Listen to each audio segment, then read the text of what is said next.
Bueno, les decía que vamos a trabajar con este libro de Francisco José Rubia Vila, que estudia el sistema nervioso. Y vamos a hablar un poco de... Yo cuando doy este tema en la formación hablo de la diferencia entre religión y espiritualidad. La religión es algo que está fuera mío, que tiene un orden, una estructura, que puede tener reglas, dogmas, puede tener escritura, libros, etc. Y se me presenta como un posible camino para tener una experiencia espiritual. La espiritualidad, por otro lado, es un proceso interior. La religión es hacia afuera, es exógena. La espiritualidad es endógena, es hacia adentro. Y no hace falta que haya religión para que yo alcance la espiritualidad. Del mismo modo que puede ser que haya religión sin que haya espiritualidad. ¿Cuándo hay espiritualidad en la religión? Por ejemplo, cuando hay una orden sacerdotal con una vocación o un monje que elige, por ejemplo, la clausura, en el rezo. Hay muchas, vamos a hablar de algunas, testimonios de experiencias místicas en monjes y en monjas. Eso sobre todo, pero también bueno, puede haber espiritualidad en un sacerdote o en una persona que va a misa, eso también sucede.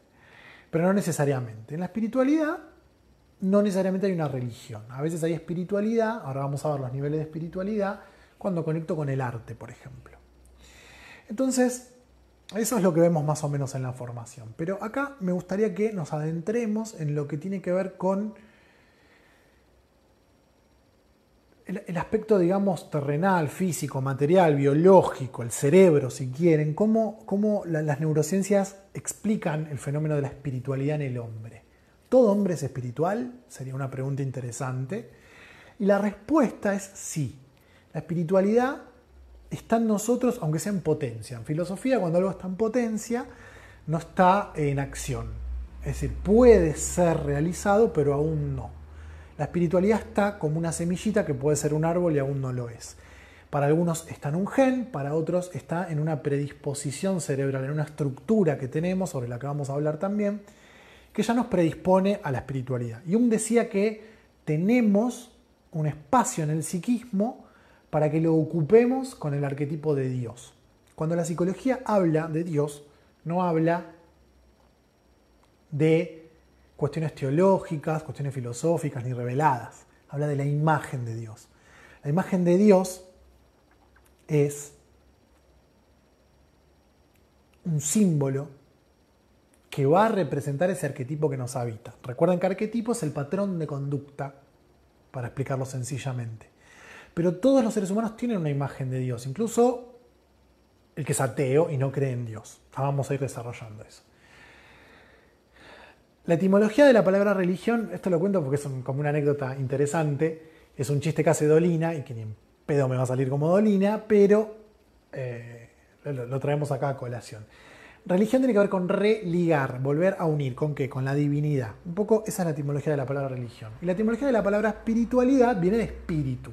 Y espíritu tiene que ver con, etimológicamente, con o algo parecido, como si se imitara el sonido cuando uno sopla o inspira, ¿no? También sabemos que el alma le fue inspirada, insuflada a Adán, le fue soplada a Adán. Entonces todo lo que tiene que ver con el alma, con el espíritu, está vinculado al viento, a la respiración, al soplido, al aliento. Platón hablaba de la transmigración de las almas. Y él decía, cuando un alma pasa de un cuerpo a un cuerpo, cuando no encuentra un cuerpo al cual migrar, se aloja en los campos de habas entre las habas, ¿no? Habitaban en las habas para esperar a que apareciera un cuerpo, un nacimiento, un cuerpo, bueno, de acuerdo a la teoría platónica. Entonces, ¿qué son las habas? Las habas son porotos. Y acá es donde Dolina hace el chiste y dice que todos conocemos cuáles son los efectos fisiológicos del poroto, que nos suelen traer noches meteóricas y que tiene sentido porque es como si se te estuviera escapando el alma que habitaba ese poroto que te comiste.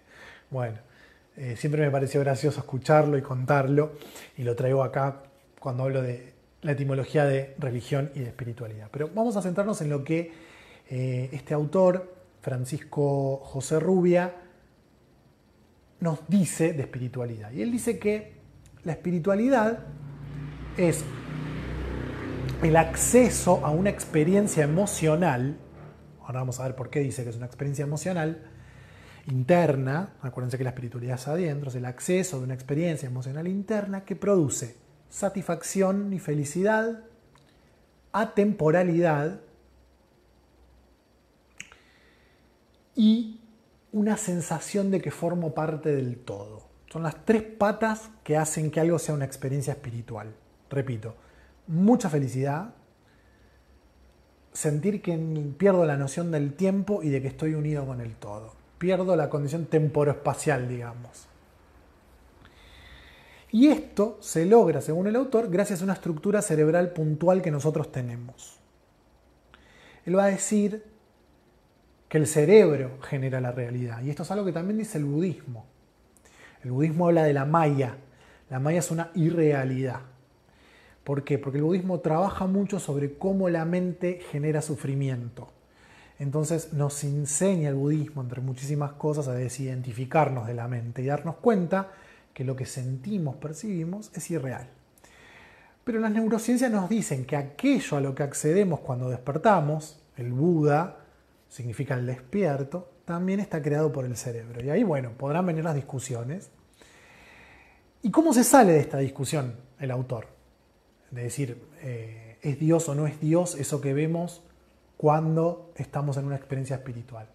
Él dice, los que creen en Dios pueden decir que esa estructura cerebral que genera la experiencia espiritual fue puesta ahí por Dios. Y con eso terminamos la discusión. Y los que no creen en Dios pueden decir que todo lo que la gente dice que es Dios y etcétera es producto del cerebro. Y todo el mundo contento, cada uno que crea y piense lo que quiera.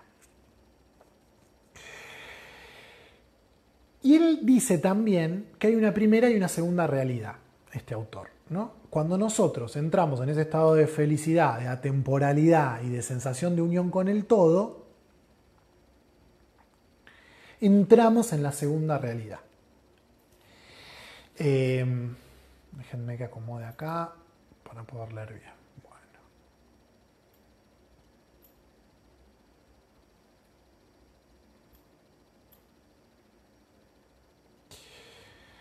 Y como les decía anteriormente, hay distintos niveles de realidad. No, distintos niveles de espiritualidad, distintos tipos de experiencia. Yo les nombré una a la que tenemos acceso todos y es la del arte. Cuando uno contempla arte, bajémoslos más a tierra todavía. ¿Quién no se conmovió con una canción? Más no sea. Porque hay gente que capaz ve un cuadro y no se conmueve, pero creo que la música es algo más universal. La vamos a traer de ejemplo varias veces a la música. Cuando yo estoy realmente compenetrado con alguna música, con alguna canción, con alguna melodía, me puede pasar que me sienta feliz, que pierda la sensación del tiempo y que entre en un estado de sentir que estoy unido con el todo. Ya voy a desarrollar qué significa el estado de unicidad. Pero nos puede pasar con el arte.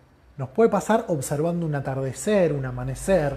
Esto es muy taoísta. Cuando uno realmente conecta con la naturaleza, está viviendo una experiencia espiritual, porque la materia es parte de la espiritualidad. Vamos a ver cómo se vincula la parte del cerebro que nos contacta con la primera realidad, con cómo se contacta la parte del cerebro que nos conecta con la segunda realidad. Entonces, el primer nivel, el más básico, tiene que ver con la naturaleza o con el arte.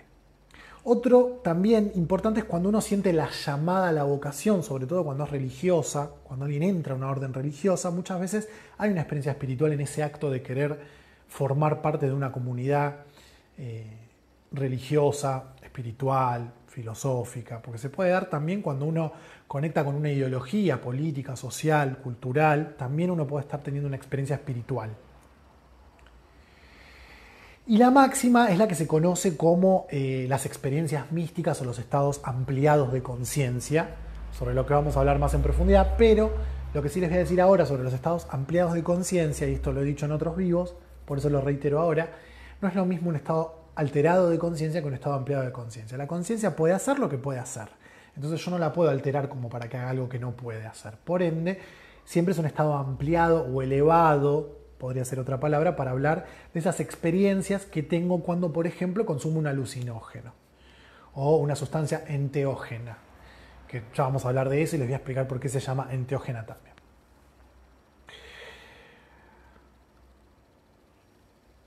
La tesis del autor es que la espiritualidad, mientras me preparo un mate, que la espiritualidad es una facultad mental. Dice que tenemos una estructura en el cerebro, sobre la que les voy a hablar luego, que nos predispone a tener esas experiencias. De hecho, vamos a hablar bastante de los animales también. Nosotros compartimos esa parte del cerebro con los mamíferos, por lo cual es muy probable que los mamíferos puedan tener experiencias espirituales también.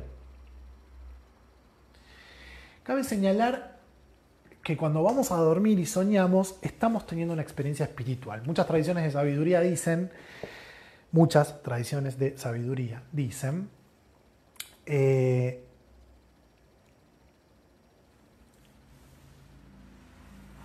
acá estoy leyendo lo que me escriben. Bueno, Romina Rodríguez dice que Enrique Corbera habla de la neurociencia y la espiritualidad, es muy interesante. Sí. Las neurociencias aparecen en un momento donde las teorías evolucionan lo suficiente y la tecnología elabora lo suficiente como para estudiar el cerebro, y aparecen como un puente entre las tradiciones de Oriente y las tradiciones de Occidente. Hay estudios donde se conectan a ciertas máquinas especiales, a monjes budistas y monjas franciscanas, y se estudia el comportamiento del cerebro mientras los monjes meditan y mientras las monjas rezan. Bueno, un poco de eso vamos a hablar hoy. Es decir, cuando tenemos una experiencia ya espiritual, algo en nuestro cerebro pasa. Que la experiencia espiritual sea creada por el cerebro es una hipótesis. Pero que algo en el cerebro pasa, pasa. Y es lo mismo que sucede, se activan las mismas partes, la glándula pineal, el sistema límbico o el cerebro emocional, mientras soñamos. O sobre todo en una etapa del sueño. Muchas tradiciones de sabiduría dicen que ir a dormir es practicar la muerte, que vamos, cuando dormimos, a ese lugar donde vamos a ir cuando estemos muertos. La tesis, incomprobable, pero tesis al fin, es que todo esto de lo que vamos a hablar hoy, toda esta parte que se produce en nosotros, o todas estas experiencias que vivimos, las vamos a vivir cuando estemos muertos. Ahora, si es el cerebro el que la genera, yo dudaría casi fuera. Pero bueno, son discusiones como para filosofar. Creo que no lo vamos a saber nunca y está bien que no lo sepamos. Está bien que no lo sepamos. Entonces tenemos la facultad de la espiritualidad de la misma forma que podemos tener, por ejemplo, inteligencia musical, inteligencia emocional, inteligencia lógico-matemática. Todos tenemos esas inteligencias. Tenemos mayor predisposición a un tipo de inteligencia. Entonces, cuanto más la desarrollemos, cuanto más trabajemos sobre ella, más se va a ampliar. Están todas. Hay gente que no puede tocar un instrumento ni con la mano izquierda, digamos. Que toca el instrumento como si tuviera dos manos izquierdas, eso quiero decir. O baila como si tuviera dos pies izquierdos, sería mejor dicha la frase. Pero tiene la capacidad de desarrollarlo. No llegará a ser un experto, pero lo puede desarrollar. Con la espiritualidad pasa lo mismo. Hay gente que nace con ese gen o con esa estructura desarrollada, y en todo caso esa gente quizás lo que tenga que hacer es un camino hacia bajar un poco más a tierra y desarrollar otros tipos de inteligencia para ser un ser pleno que puede expresar todas sus posibilidades. Y hay gente que lo tiene más dormido, por eso uno ve que hay gente más espiritual que otra o hay gente que no es espiritual. El gen está, la semillita está. Entonces lo que el autor nos va a decir que es súper importante el contexto y cómo nos determina, esto sería lo que estudia la epigenética, cómo el contexto determina la activación o la no activación de un gen, de la misma forma que yo puedo estimular o no que un niño toque un instrumento. Y de esa manera hacer que germine la facultad de la espiritualidad. Bien, acá creo que, porque tengo una cita de Dean Hammer, creo que Dean Hammer, Claudia, confirmame por Facebook, es a quien estás estudiando vos, es un genetista, él investiga la genética, cómo está vinculada con el comportamiento humano y mucho con la sexualidad, y él es quien nos dice que la espiritualidad es un gen. cuando Jung hablaba de que ya nacemos con cosas predeterminadas, por eso él hablaba de arquetipos, de modelos o patrones predeterminados, no nacemos tabula rasa, cuando las neurociencias y la genética también que está en desarrollo y estudia el genoma humano, etc., ve que hay cosas, ve que hay genes que están ahí latentes y que se pueden activar o no, muchas veces en algo literal como una enfermedad, otras veces en cuestiones como la espiritualidad. Pareciera que viene a darle la derecha a esta teoría junguiana de que ya nacemos con algunas cosas por el simple hecho de ser humanos. Y eso es lo que él llama inconsciente colectivo. Todo eso, que esa información que traemos se exprese o no se exprese, es la que estaría en lo que él llama el inconsciente colectivo, que de pronto Dan Hammer dice es un gen, o la neurociencia dice son estructuras cerebrales que pueden ser que estén activas o no. Bien. También el autor nos pone de ejemplo a Mozart. Mozart nace con la facultad ya a los 4 años de tocar sonatas. Nadie se lo enseñó. Es como que nació con el gen activo. Con la espiritualidad puede pasar lo mismo, ¿sí? Bueno, veo que se conectan acá algunas personas nuevas. Saluden, así los leo, así yo voy descansando y no estoy simplemente hablando todo el tiempo. Les cuento a los que ya hicieron la formación que esta es todo un concepto, son conceptos que no di cuando di la clase de religión y espiritualidad, que lo di por primera vez en este nuevo grupo que se armó ahora. Así que bueno, va a quedar grabado en este video y se los voy a pasar a los que hayan hecho la formación y quieran complementar esa clase. Profundizando un poquito más sobre esta idea que nos trae el autor de primera y segunda realidad. La segunda realidad es ese lugar al que vamos cuando tenemos una experiencia espiritual o una experiencia de éxtasis. Y la primera realidad es la cotidiana, la analítica. Es la que yo percibo a través de los sentidos. Y ambas, dice él, se producen en el cerebro. Y acá es donde podemos empezar a también filosofar y discutir y traer algunas cuestiones que tienen que ver con la física cuántica y con la filosofía. Acá Claudia me dice, la epigenética es la nueva ciencia que explica que somos más que nuestras herencias genéticas. Claro, lo que yo decía, el gen está en potencia y se activa o no se activa en función al contexto y cómo el contexto puede determinar si el gen se activa o no. Anoche vi una película, ay, qué lástima que no me sé el nombre en inglés, pero ya se los voy a decir ahora en español y les voy a dejar el link acá en los comentarios en Facebook. Se llama Three Identical Strangers. 3 idénticos desconocidos. Cuenta cómo se separa a 3 hermanos que son trillizos y se los al nacer. Esto es un experimento, digamos, que en la década del 60 quizás éticamente no estaba mal visto. Era un momento donde la psicología estaba en auge, se hacían muchos experimentos.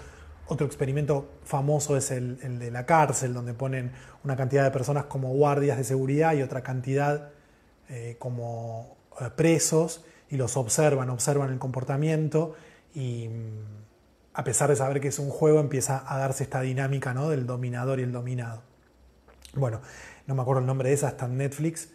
Hay una versión hollywoodense con el actor de El pianista, que es un poco más como que hay una empresa y es en una cárcel y qué sé yo, pero la realidad es que esto fue en una facultad, en las aulas.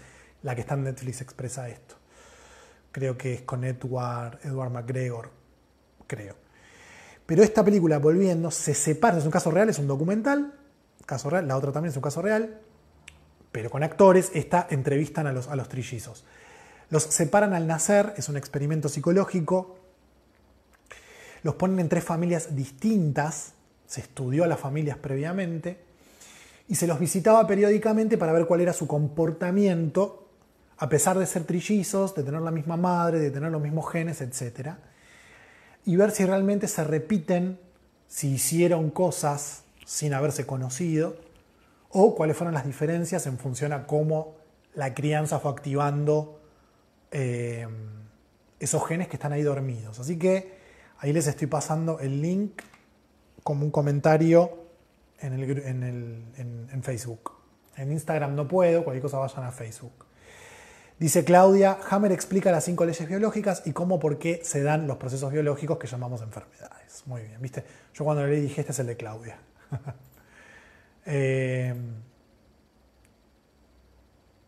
Bien, gracias Sandra, André también me está escribiendo. Bueno, ¿en qué estábamos? Que el contexto determina muchísimo cómo se activan o no los genes, pero estábamos hablando de si todo esto lo crea o no el cerebro. Bueno, las neurociencias tienen para decirnos algunas cosas, uno puede creer más o menos. Entonces, el ejemplo es este. El color existe o uno percibe las ondas del espectro lumínico. El olor existe o uno percibe partículas pequeñas y eso se convierte en el olor. O sea, el cerebro procesa ese estímulo sensorial y lo convierte en un olor. El cerebro procesa el estímulo óptico y lo convierte en un color. Y así con cada sentido. De hecho, si lo pensamos, todos los sentidos tienen en realidad como sustrato el tacto con la partícula para el olor, el tacto con la frecuencia lumínica para la vista, el tacto con la onda sonora para el sonido. Y en realidad yo percibo un fenómeno físico y al procesarlo lo convierto en color, sonido, olor. Eso respecto a cómo se vincula el cerebro con la primera realidad, que es la de la que habla el autor. Él dice que lo mismo sucede con la segunda realidad, que cuando se activan esas estructuras cerebrales en determinados momentos, ya vamos a ver cuáles, sobre todo en los sueños, el cerebro está creando cosas. Y la tendencia es que tiene el psiquismo como entidad más abstracta y no sin hablar del cerebro, es a proyectarla afuera. Yo me creo que sucede afuera, yo creo que hay un color, pero en realidad se está procesando algo en el cerebro. Por eso los budistas hablan de la maya, que todo lo que vemos es un engaño de la mente. De hecho, ya hay una rama, antes de que aparezca la física cuántica, una rama de la filosofía, la constructivista, que nos dice que nosotros construimos la realidad. Y define la objetividad. Fíjense la diferencia entre objetividad y subjetividad. La objetividad se centra en el objeto, la subjetividad en el sujeto. Los constructivistas dicen que la objetividad es el delirio de la persona que cree que se puede observar sin ella. ¿Por qué? Porque ellos dicen que es a través de los sentidos que se genera realidad. Entonces postulan esta idea de que si cae un árbol en el bosque no hay ruido, salvo que alguien esté escuchando. Cosa que no vamos a saber nunca porque para poder saberlo alguien tiene que escuchar o se tiene que grabar o algo. Y es un poco lo que proponía el budismo. Entonces, sin descartarlo de entrada, tendríamos que por lo menos tomarlo con pinza y tenerlo en cuenta. Y quien yo soy, nos propone el autor, Fernando, que está ahora haciendo un vivo sobre qué es la espiritualidad como una facultad emocional, una facultad cerebral, también es una construcción del cerebro. Yo me autopercibo. Y cuando yo reflexiono sobre quién soy, lo que se activa en el cerebro, según los estudios, también es la parte irracional del cerebro, la parte emocional, la parte más antigua. Cuando hablábamos de emociones y hablábamos del hombre arcaico que nos habita, o de la lagartija que nos habita, el cerebro reptiliano, estamos hablando de todo esto. Es decir, la espiritualidad también tiene su epicentro en el mismo lugar que las emociones. Y lo interesante es que cuando se estudian los cerebros de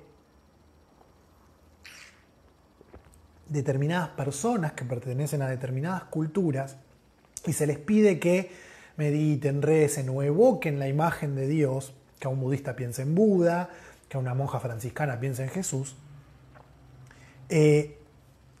a todos se les activa la misma parte del cerebro. Ahora, también hay técnicas para estimular esa parte del cerebro de forma artificial, con pequeñas descargas eléctricas, con sustancias químicas. Vamos a ver qué pasa cuando nosotros consumimos alucinógenos.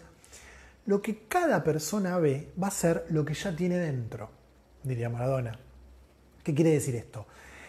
Un budista lo va a ver a Buda cuando se le estimule la parte del cerebro vinculada a la espiritualidad. Una monja franciscana lo va a ver a Jesús. Un musulmán lo va a ver a Alá. No podemos ver aquello con lo que no hemos experimentado nunca la realidad, la primera realidad. Por eso la psicología habla de la imagen de Dios y no de Dios en sí. Si hubiera un Dios, tal cual plantean algunas tradiciones, todos veríamos lo mismo. Entonces cada uno ve o construye su imagen de Dios en función a la cultura en la que está embebido. Y a su vez esa cultura crea esos símbolos en función del inconsciente colectivo. Por eso a veces hay tantas cosas en común entre distintas culturas, pero eso sería para otra temática, para otro vivo. Bueno, voy a ir a ver si alguien comentó alguna cosa. Hoy va a ser menos participativo, me parece igual, porque las emociones se presta para hablar mucho más, ¿no? Bueno, no veo que nadie haya comentado. Daniel Areco dice, hace poco terminé de leer Muchas vidas, muchos maestros. Maravilloso. Sí, yo no lo leí, pero me comentan que está bueno. Acá me cuentan que pasaron mi contacto para una chica que gusta de temas espirituales. Bueno, acá tratamos hoy de entender un poquito qué pasa en nuestro cerebro cuando vemos esa entidad que nos persigue o ese fantasma en casa que nos molesta, ¿no? Dándole un poquito de tierra, sin descartar ninguna otra teoría. Otra cosa sobre la que nos habla el autor en el libro es cuándo es que el hombre empieza a tener experiencias espirituales. ¿Las tuvo siempre o a partir de cuándo?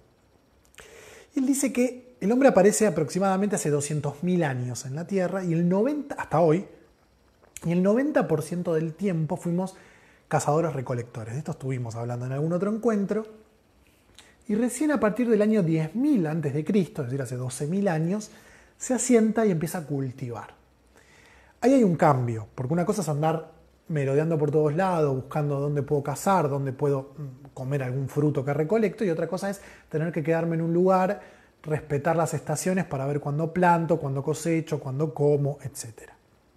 Sin embargo, ya siendo cazadores y recolectores, las evidencias, lo que los arquitectos iba a decir, lo que los... se me fue la palabra, los que desentierran cosas. Está acá, ahí viene. Los, arqueólogos descubren, por ejemplo, algún tratamiento especial a ciertos huesos de alguien que murió. Eso ya es una evidencia de que se cree en algo después de la muerte, por ende se cree en una segunda realidad. Pero sobre todo las pinturas rupestres o los petroglifos, que son grabados en piedras, también hablan de que el hombre estaba ya siendo cazador-recolector en contacto con una segunda realidad. Yo siempre les digo, fuimos durante mucho más tiempo cercanos al animal que cercanos al ser cultural que somos hoy. Por ende, tenemos este hombre arcaico que nos habita, esta lagartija. Cuando nosotros tenemos experiencias espirituales hoy por hoy, que nos parecen más raras, menos frecuentes, estamos conectando con ese hombre arcaico que, según el autor y varios antropólogos, es muy probable que haya estado mucho más tiempo viviendo en la segunda realidad que en la realidad actual, que en la primera realidad, en la realidad material. Conforme se va asentando, se va culturizando, va creando reglas para sobrevivir, se va perdiendo el contacto con esa segunda realidad. Ahora bien, en todas las culturas siempre hubo un personaje encargado de conectar con la segunda realidad. Y ahí aparece el concepto de chamán, que es un concepto antropológico creado por, no me acuerdo el nombre, Andrea me lo dijo el otro día, pero no me lo acuerdo, no viene al caso igual.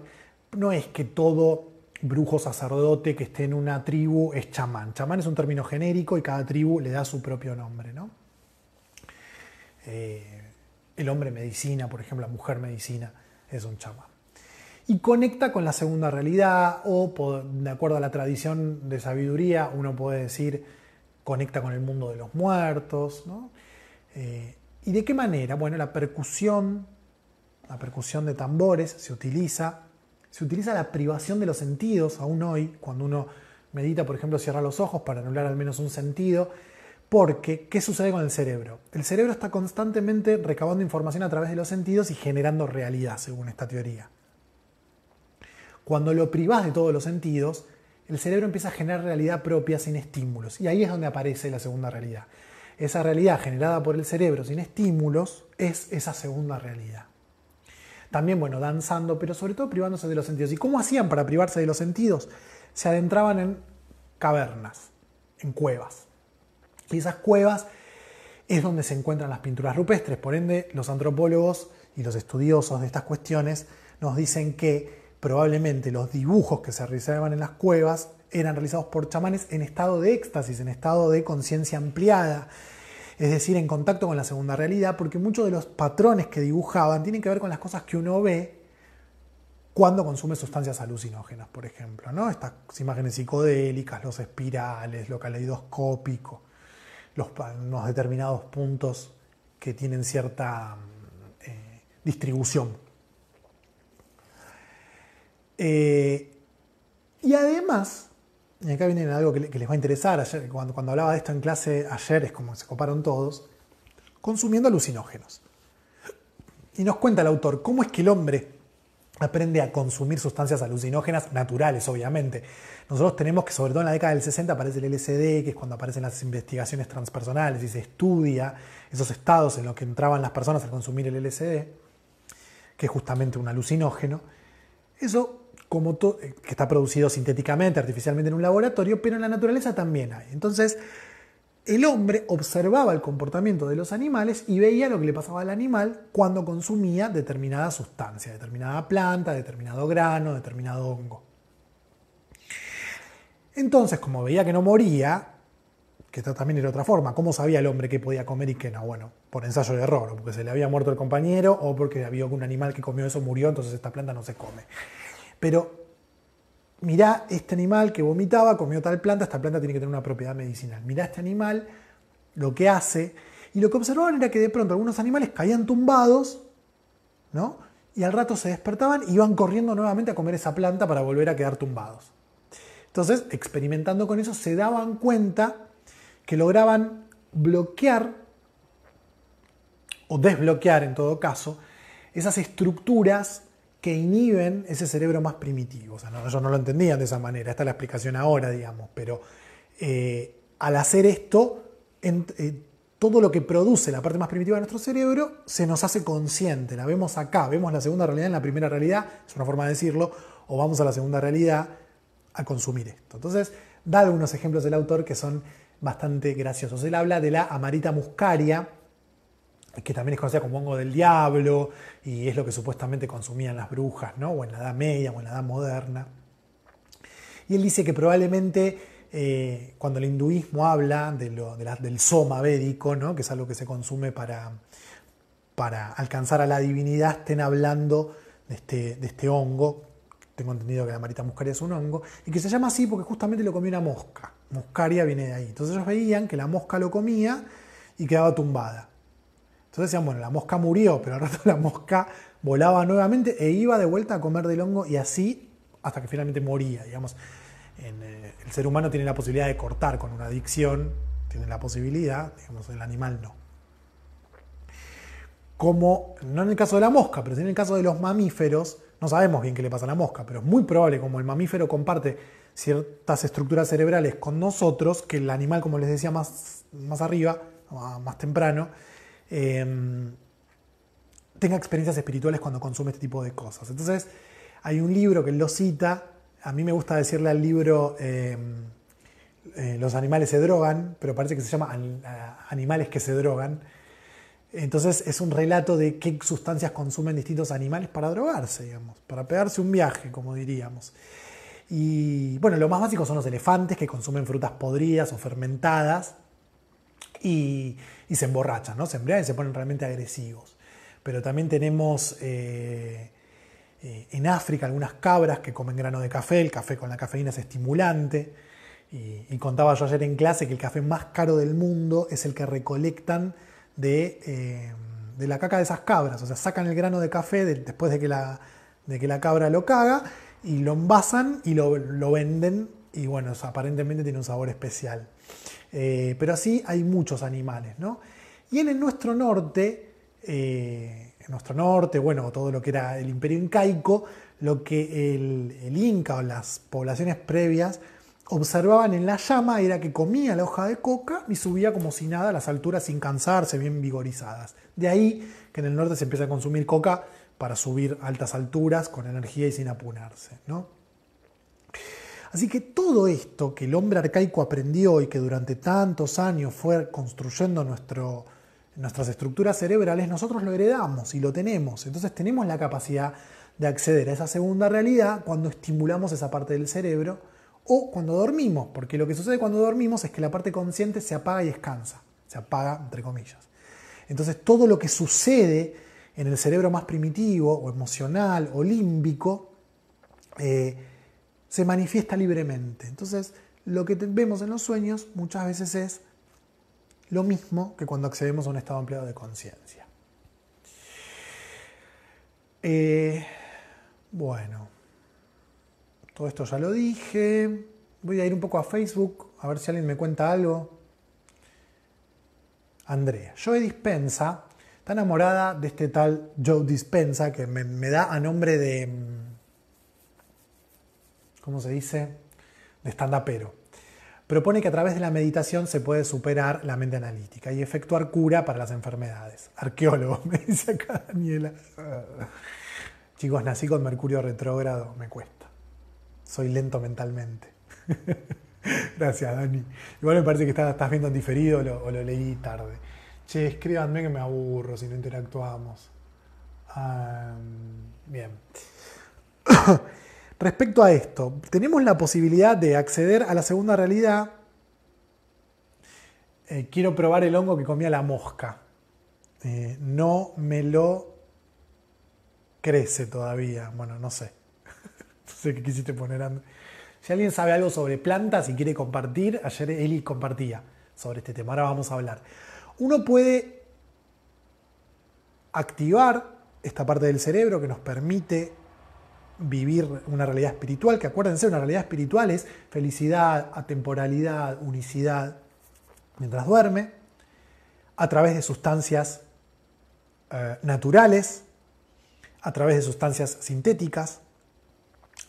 Cuando se prohíbe el LSD en los 60, que es toda esta oleada, acuérdense los Beatles vestidos con trajecitos hindúes y haciendo música psicodélica, bueno, en los 60 y la psicodelia, tiene que ver con que empiezan a llegar las ideas orientales. Bueno, en Estados Unidos, bueno, aparece el LSD, en Estados Unidos hay toda una campaña en contra, se habla del LSD como una sustancia tóxica, algo que no se comprobó, pero tampoco se negó, pero se prohíbe. Entonces, se continúan obviamente los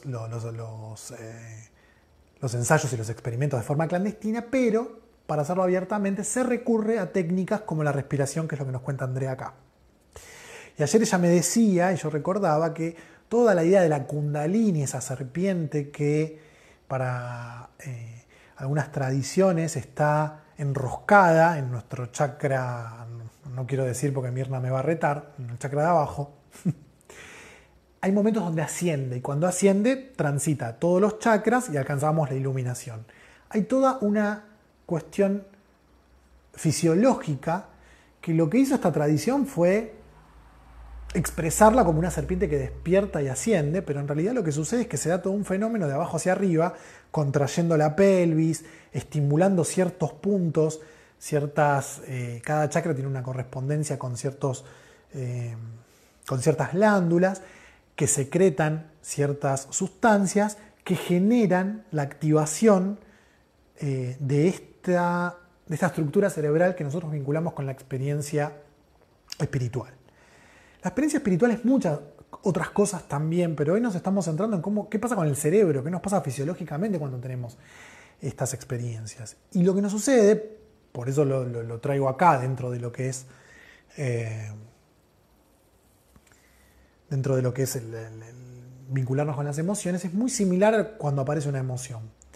La Kundalini sería esto mismo, ¿no? No me lo crucé todavía al hongo, dice.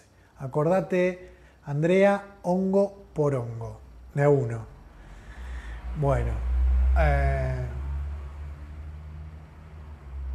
la gente se siguió conociendo, bueno, está tranquila la cosa.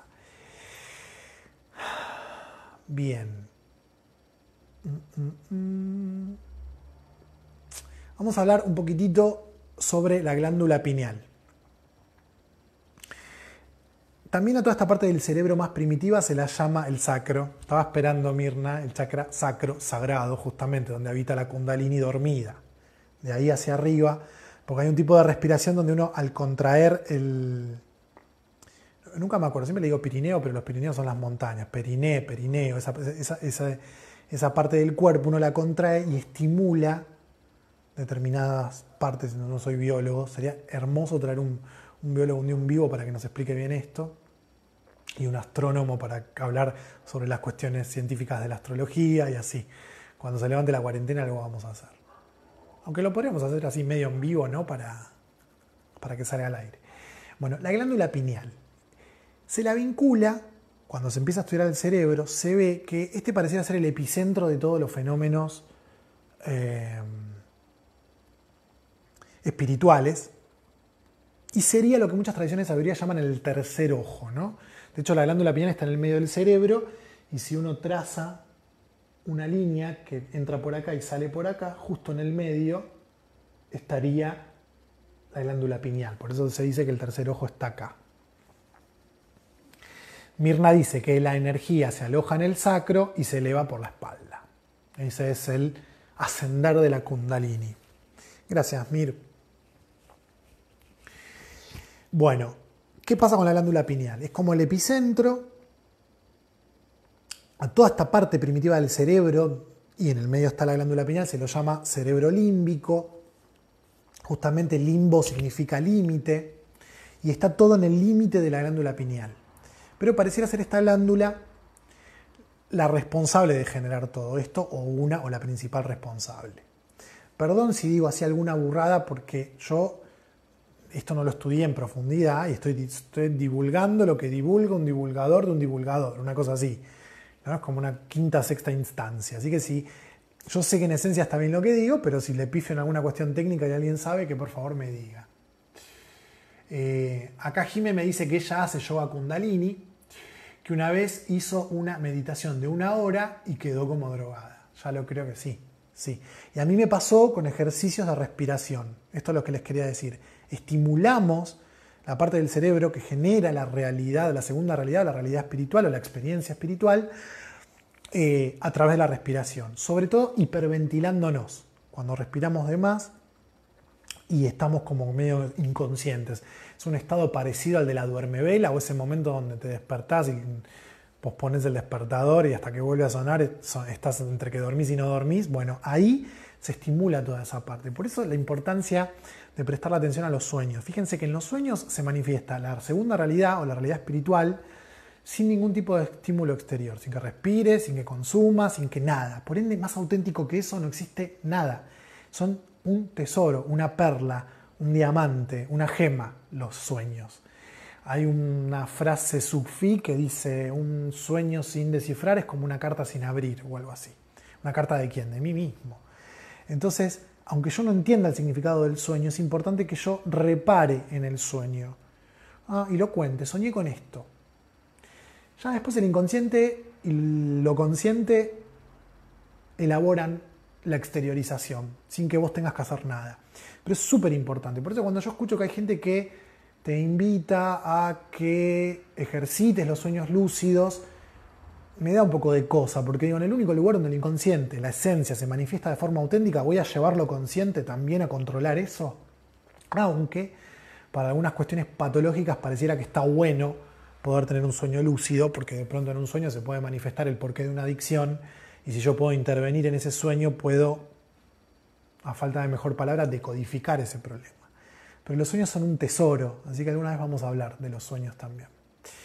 Así que esta glándula pineal pareciera ser el tercer ojo, o el chakra Ajna, o Anja, se escribe con J, no sé cómo se pronuncia.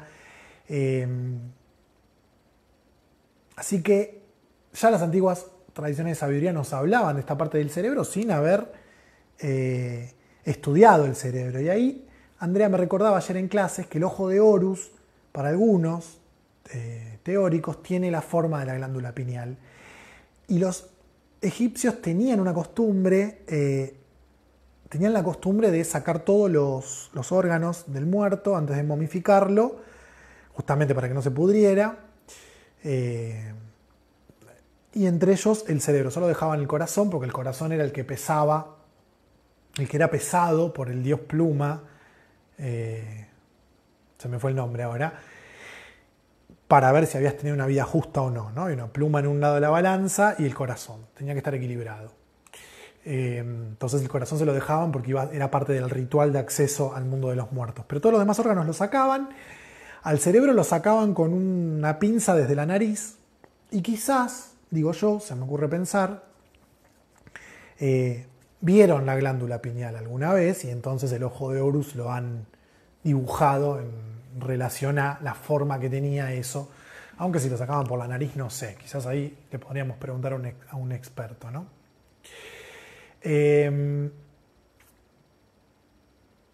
Sobre la unicidad decíamos felicidad total, esto es un estado de conciencia ampliada. Anubis, el dios Pluma es Anubis. Anubis me parece que es el cabeza de chacal, Dani, el dios Pluma. Bueno, lo puse para la justicia, me dice. Pero creo que Anubis sí es el dios de los muertos, tiene cabeza de chacal, sostiene la justicia del arcano, me dice. Tiene la balanza, pero la pluma que va en la balanza es la representación de otro dios. Si no me acuerdo mal. Bueno. ¿Se acuerdan que, y si no se acuerdan, tienen esto que les voy a decir en el material que voy subiendo semanalmente en el Drive, el video de Jill Boyle, el derrame de la iluminación, The Stroke of Enlightenment? Bueno, ella habla de los dos hemisferios, se le anula el izquierdo, entonces queda funcionando el derecho, y ella tiene contacto con todo esto. Ella habla en un momento de que se apoya contra la pared y cuando miraba el brazo no distinguía la diferencia entre la pared y su brazo. Cada vez que yo lo cuento se me pone la piel de gallina porque cuando ella lo cuenta me parece increíble. ¿Por qué las tradiciones de sabiduría dicen que nosotros somos somos uno con el todo? Y cómo cuando hay ciertas estructuras cerebrales que responden a esa premisa. Cuando uno tiene una experiencia espiritual se siente en contacto con el todo. A mí me pasó algo loco, no tan loco como lo que le pasó a esta mujer cuando tuvo el derrame, pero después de que yo tomé ayahuasca, que es una experiencia espiritual y no siempre placentera, en realidad pareciera que la experiencia espiritual de la ayahuasca tiene más que ver con cómo te sentís luego. Yo me acuerdo que lo miraba a mi perro a los ojos, o sea, ya se había ido el efecto, no estaba drogado de ayahuasca. Pero yo sentía que el perro me hablaba, o sea, yo lo miraba fijo a los ojos y lo que sentía era que me hablaba. Es inexplicable. Y tenía ampliada la conciencia. No sé si alguna vez reflexionaron sobre lo que tener ampliada la conciencia significa. Si yo tengo la conciencia ampliada, soy consciente de más cosas. Y puedo ser consciente de más cosas en esta realidad, es decir, puedo saber lo que está pasando en la casa de mi vecino sin estar ahí, sin oír, sin escuchar, sin mirar. Lo cual es discutible, pero bueno. Y también puedo ser consciente de lo que está pasando en esa segunda realidad o en otras dimensiones, etc. Ya nos podemos poner a delirar ahí. Ahí está, Maat es la pluma. Muchas gracias. Ya me voy a dormir tranquilo porque sé que el dios pluma es Maat. Les tiro el dato que en la carta a la torre también aparece. Fíjense. Después me cuentan en clase mañana. ¿Qué estaba diciendo? Bueno, conciencia ampliada. Y a mí me pasaba que yo veía patrones o veía cosas que se repetían mientras iba camino al laburo después de haber consumido ayahuasca, 2 días después creo, porque me tomó unos días obviamente, que yo decía, si yo no estuviera en este estado me pasarían totalmente desapercibidos, desde tonterías como ver mucha gente con una camisa del mismo color y haberme yo puesto una camisa de ese color cuando yo en realidad nunca me pongo camisa, aunque también es verdad que cuando uno focaliza la atención en algo después también lo ve en lugares donde siempre estuvieron, pero nunca los vio porque simplemente no tenía la atención focalizada ahí. Pero no importa, quiero decir, hay una sensación de que todo está integrado, que todo está interconectado o que todo es lo mismo. Y esto es lo que nos cuenta Jill Bolte, o no sé cómo se pronuncia, ayúdame acá, Dani, mi profe de inglés. Jill Bolte Taylor. Bolte se escribe con B larga. En el derrame de la iluminación. Vuélvanlo a ver, porque cuando uno tiene una experiencia espiritual, tiene esa sensación de conexión con el todo. ¿Y por qué? Un poco explicado de forma sencilla desde las neurociencias. Ya se los dije igual, hay un estímulo sensorial, el cerebro genera realidad. Cuando yo corto la estimulación sensorial, el cerebro genera realidad sin estímulos. Por ende genera una realidad desde su propio ser. Por eso decimos que ahí lo que se expresa es la esencia, lo que somos, lo que ya traemos. Pero se expresa en función a lo aprendido, toma las imágenes que tenemos, por eso los sueños también se construyen en función a cosas que vi. Por eso sueño con mi primo, aunque no sea mi primo, aunque el mensaje en el sueño no sea para mi primo. Mi primo va a representar un aspecto mío que el inconsciente toma como símbolo, porque crea su propia realidad mientras duerme, también en el estado de la experiencia espiritual. André dice, en el Fiat, el espíritu del fallecido era guiado por Anubis, no sé qué es el Fiat. El Fiat iban en un coche, André, ante el tribunal de Osiris. Claro, sí, bueno, eso es lo que decíamos. El tema que yo me centraba en la plumita. Ahí decís, Anubis extraía el corazón, lo depositaba sobre uno de los platillos de la balanza y contrapesaba con la pluma del mar. ¿Vieron? Ahí va, muchas gracias. Te ganó de mano Dani esta vez, lo lamento. Te hace la competencia. A ver, Gaby. Me preguntaba si la marihuana puede llevarte a acceder a esa segunda realidad o experiencia espiritual. Ayer también preguntaban eso en clase. Acá los fumancheros no se me dan los espirituales porque no es lo mismo. Y esto es interesante. A ver. Acá, bueno, me hablan de sueños, pero bueno, ahora a ver si llegamos lo leo. La marihuana, no sé si es estrictamente una sustancia alucinógena, pero sí es verdad que modifica el comportamiento de las estructuras cerebrales y las interconexiones. Pero si es una planta sagrada, etc. Para algunas culturas. Y un poco lo que yo proponía ayer en clase cuando hablaba de este tema era que la importancia está en el contexto. Yo puedo colar una pepa, que es una sustancia sintética, y ver un montón de cosas locas y no tener una experiencia espiritual, aunque se esté activando la parte del cerebro que se activa cuando tengo una experiencia espiritual. Por eso creo yo que es importante el contexto. Cuando yo tomé ayahuasca fui a un lugar en la naturaleza, pasé la noche con un chamán, con aromas, con fuego, con música, con ícaros que cantaban.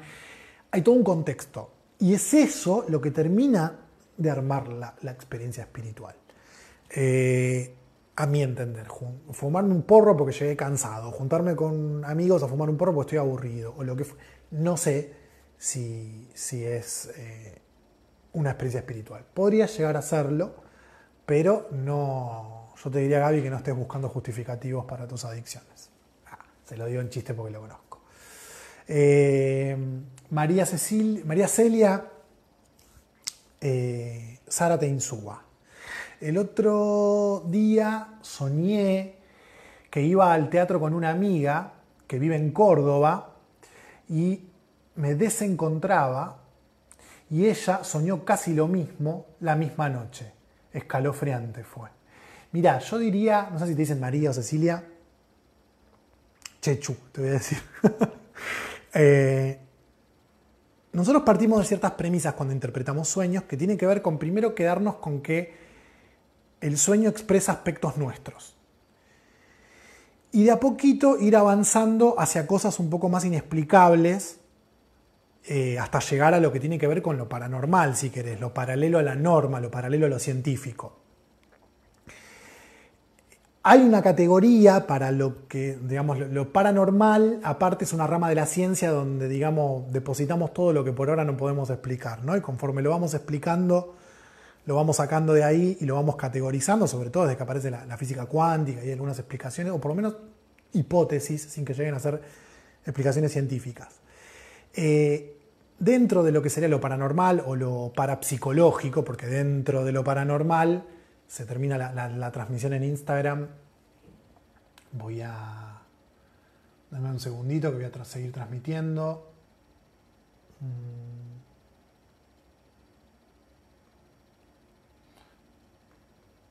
Dame un segundo.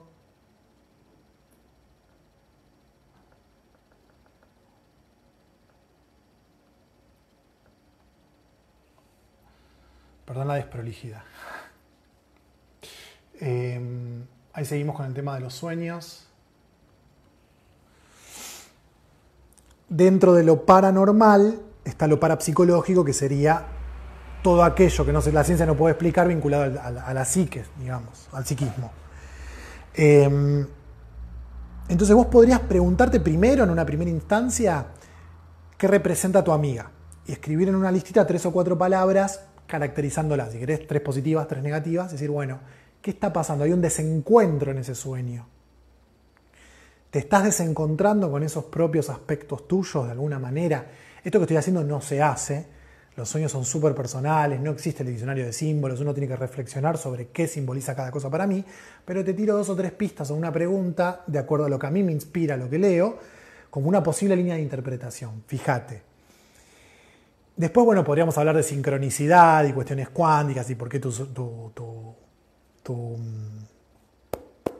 amiga sueña lo mismo, ¿no? Dentro de lo parapsicológico y los sueños se diferencia entre el sueño compartido, siendo testigo, el sueño compartido donde los dos saben en el sueño que están juntos, o 2 personas sueñan lo mismo pero no están juntas. Podrías reparar también si hay alguna fecha que tienen en común a esta altura del año que las conecte de alguna manera, el inconsciente eso lo sabe.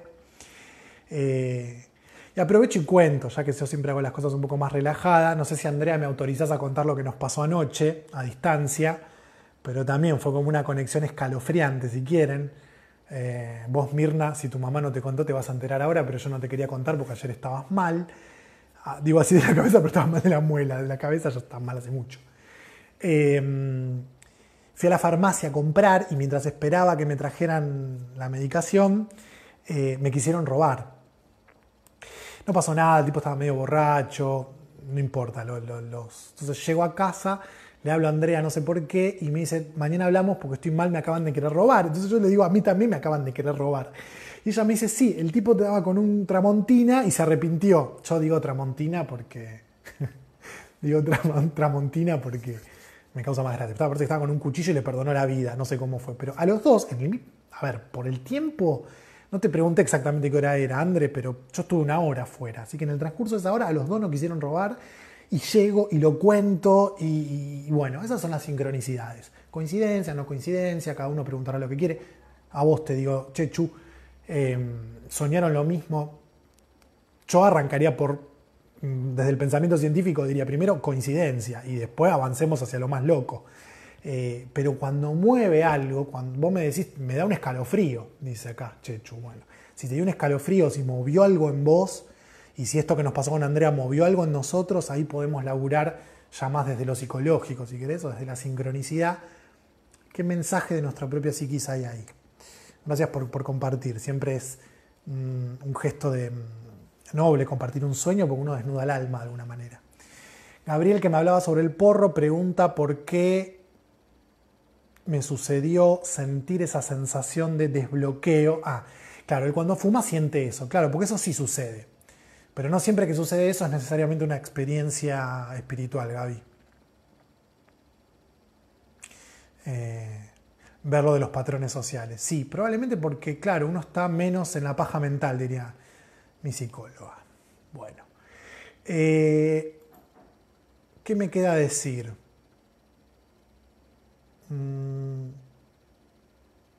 ¿Por qué la sensación de unicidad? Bueno, se corta la conexión, voy a tirar el micrófono, se corta la conexión. Ahí Mirna me dice, no sabía, y no te quería contar porque te sentías mal.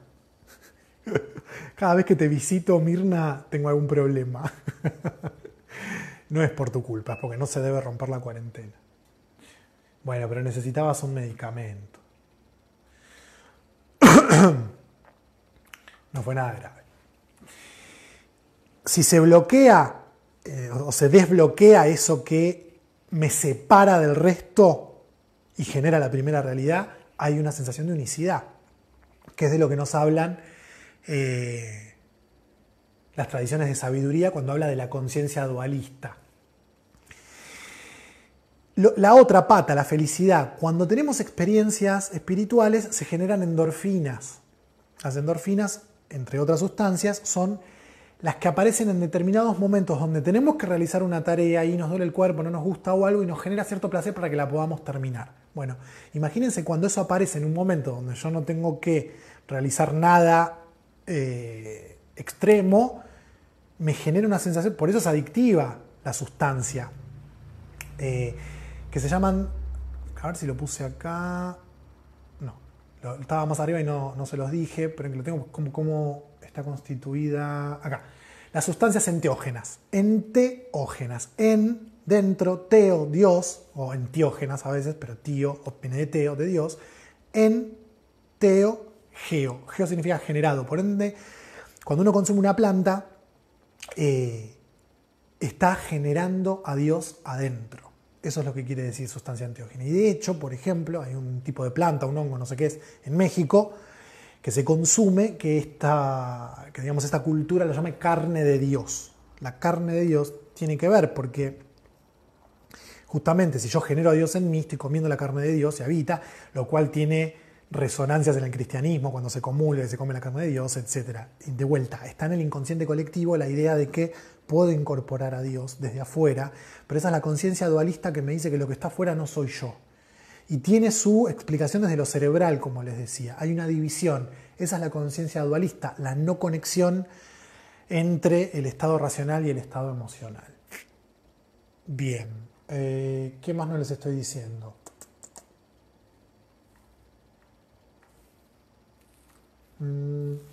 ¿Es una ilusión? Es una pregunta. ¿Es una ilusión entonces el estado de conciencia ampliada, la experiencia espiritual? Y acá el autor dice, si lo genera el cerebro es real, por lo menos dentro de la realidad cerebral. No es una realidad en tanto que se puede ver y tocar, pero sí es algo que genera el cerebro, y eso se sabe. ¿Qué es primero, si el huevo o la gallina? Y si fue Dios el que puso ahí esa estructura para que nosotros lo podamos experimentar a Él, bueno, ahí podemos ponernos a filosofar. Pero en realidad es mucho más factible pensar que todo lo que está afuera es ilusorio, o por lo menos como lo percibimos es ilusorio, porque siempre, como decíamos al comienzo, recibimos información a través de los sentidos y el cerebro la decodifica. Y nos dice que lo azul no es que sea azul, sino que absorbe todos los rangos del espectro lumínico, excepto el azul. Entonces por eso nosotros lo percibimos azul y lo procesamos azul y lo llamamos azul, y ahí nos teníamos que meter en todo lo que el lenguaje implica. Así que eso por otro lado. Es una ilusión y no porque es una realidad cerebral, y en ese sentido no es ilusión. Bien, creo que ya está. Ya está, más o menos. Esa era un poco la temática que quería tratar hoy, porque es un tema del que me interesaba hablar y punto, pero igual, como verán, están vinculados con lo que venimos hablando. Voy a ir un poco a las redes a ver si alguien contó algo más, y si no ya me despido, que aparte los videos que duran más de una hora son un pijazo.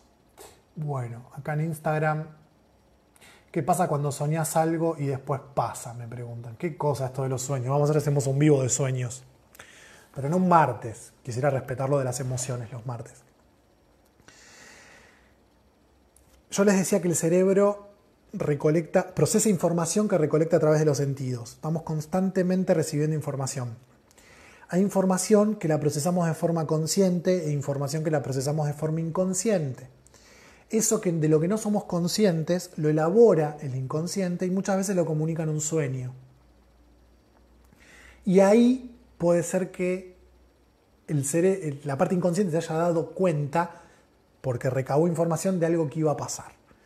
Te lo comunica y vos decís, wow, qué loco, lo soñé y pasó. Bueno, algo percibiste. Qué sé yo, soñé que se me rompía la silla, una boludez, ¿no? Y la silla se rompe. Bueno, quizás el otro día estuviste sentada en la silla hizo un ruido como que se iba a romper, vos dejaste pasar ese sonido, el inconsciente lo procesó, armó un sueño, te lo contó y al otro día se rompió la silla.